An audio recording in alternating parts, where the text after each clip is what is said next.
Society Pulitzer Narzary गोसोखां जोलुर बादायलायनाया दिनैनिफ्राय जागायबाय। गसाइगाव महकुमानि सराइबिल जगेन्द्रपुर गामिनि बयजोंबो सिनायजानाय समाज सिबियारि पुलिसर नार्जारिनि जिउमाखौ गोसोखांनानै जगेन्द्रपुर श्रीराम क्लाबनि बानजायनायाव खुंफुंजानाय रंसारि पुलिसर नार्जारि गोसोखां जोलुर बादायलायनाया दिनैनिफ्राय जागायजेनबाय।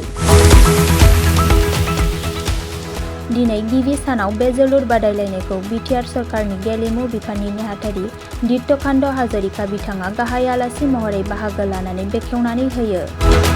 बानजाय आफाद आरो नखरनि सोद्रोमाफोरा फोरमायनाय बायदिब्ला बे जोलुर बादायलायनाया गासै मोन 8 हानजानि गेजेराव जागोन होनना मिथिहोदों। लोगोसे बे जोलुर बादायलायनायखौ बे बोसोरनिफ्राय बोसोरफ्रोमबो खुंफुंनाय जागोन होनना नखरनि सोद्रोमाफोरा फोरमायबावो।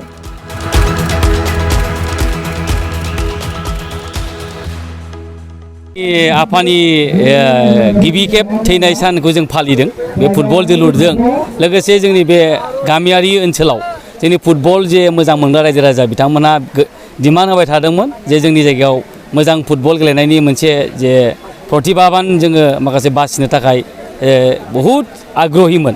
दा बेनिखायनो आङो सानदों जे थिग आसे जिहेतुके जोंनि समाजाव बा जोंनि बड'लेण्ड ओनसोलाव जोंनि फुटबल गेलेग्रा फंबायमोनहा जोबोद प्रतिभाबान अर्थात गोरों दङ।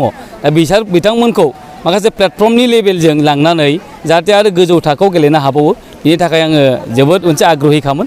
आरो लोगोसे जोंनि नखरनि गासैबो फेमिलिफ्रा डिमान्ड होबाय जे जोंनि फादार थैनायनि नामाव जे फार्स्ट लेट पुलिसर नार्जारि मेम'रियेल ट्रफि नामाव जोङो फुटबलखौ होजेननाय जादों। आरो आङो आसा खालामदों फैगौ समफोरावबो जों बे खेलाखौ कन्टिनिउवास खालामलांनो थाखाय जोंहा फुरा सेस्था खालामगोन।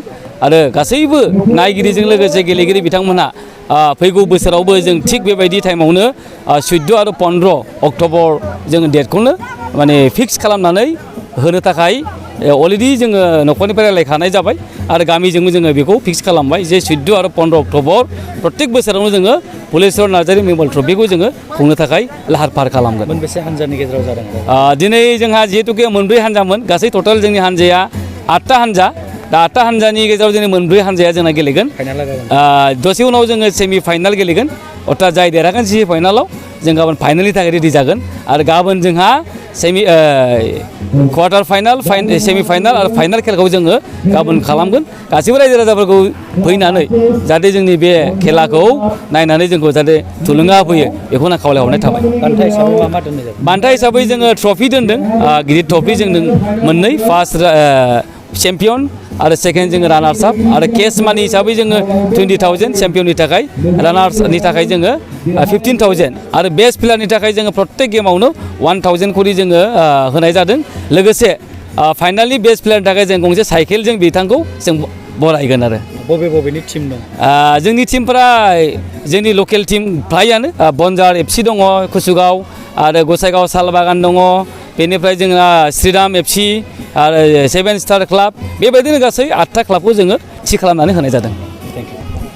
আপোনালোকে দেখিছে দৰ্শকসকল আহি ইয়াত উপস্থিত হৈছে আমাৰ যোগেন্দ্ৰপুৰ গাঁৱত আমাৰ শ্ৰীৰাম ক্লাবৰ উদ্যোগত late Phuleswar Narzary prize money football প্ৰতিযোগিতা পোন প্ৰথমবাৰৰ কাৰণে অনুষ্ঠিত হৈছে। আৰু আমি দেখিছোঁ যথেষ্ট আকৰ্ষণীয় খেল হৈছে। অহাকাইলৈ ফাইনেল খেল অনুষ্ঠিত হ'ব আৰু আমি আশা কৰিছোঁ এই খেলখন এই টুৰ্ণামেণ্টখন প্ৰত্যেক বছৰে অনুষ্ঠিত হ'ব। কাৰণ আজি আধুনিক যুগত আমি দেখিছোঁ ল'ৰা ছোৱালীবিলাক লাহে লাহে খেলা ধূলাৰ প্ৰতি অনাগ্ৰহী হৈছে, যেনে আগ্ৰহ কমি গৈছে। ইনডোৰ মোবাইল বা ইত্যাদি কামতে ব্যস্ত থাকে ইনডোৰত, কিন্তু আউটডোৰ স্পৰ্টছবিলাকৰ প্ৰতিও আমি ল'ৰা ছোৱালীবিলাকক আগ্ৰহান্বিত কৰাৰ সময় আহি পৰিছে। আৰু আমি আশা কৰিছোঁ আজি যিখন প্ৰতিযোগিতা এই প্ৰতিযোগিতাখন প্ৰত্যেক বছৰে অনুষ্ঠিত হওক। আৰু এই প্ৰতিযোগিতাখন অনুষ্ঠিত হৈছে স্থানীয় শ্ৰীৰাম ক্লাবৰ উদ্যোগত আৰু সমাজসেৱক লগতে এগৰাকী বিশিষ্ট ব্যৱসায়ী শ্ৰী ৰাহুল নাৰ্জাৰী ডাঙৰীয়াই এই ক্ষেত্ৰত অগ্ৰণী ভূমিকা অৱলম্বন কৰিছে। আমি কামনা কৰিছোঁ ওচৰ পাজৰৰ যিমান ফুটবল ক্লাব আছে সকলোৱে এই খেলাৰ চৰ্চাটো অটুট ৰাখক, ডেইলি প্ৰেক্টিছ কৰক, নিজৰ স্বাস্থ্যৰ লগতে সমাজখনৰ উত্তৰণ হোৱাটো আমি বিচাৰোঁ। আৰু আহি থকা দিনত যাতে সকলো খেলাৰ প্ৰতি আগ্ৰহী হয় তাকে কামনা কৰিছোঁ।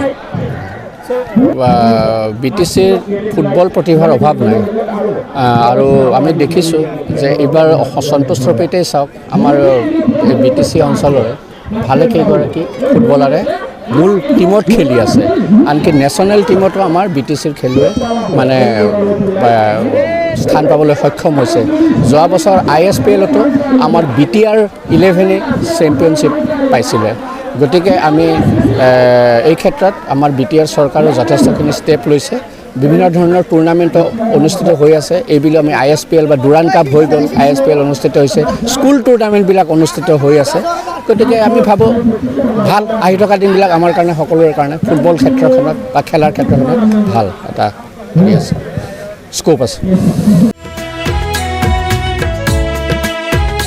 नोंथाङा गावनि फेभरेट श' नायनायाव स्ल' इन्टारनेट स्पिडनि थाखाय बानाय फैबाय नामा गोजोननि नोगोर क'क्राझाराव नोंथांमोननि थाखाय आर'नाइ टेक्न'लजिसआ लाबोदों high speed fibre optic broadband plans मात्र 399 रां पार मानावनो नोंथांमोना आनइन्टाराप्टेड स्ट्रीमिंग गेमिंग आपल'ड डाउनल'ड आरो ब्राउजिं खालामनो हागोन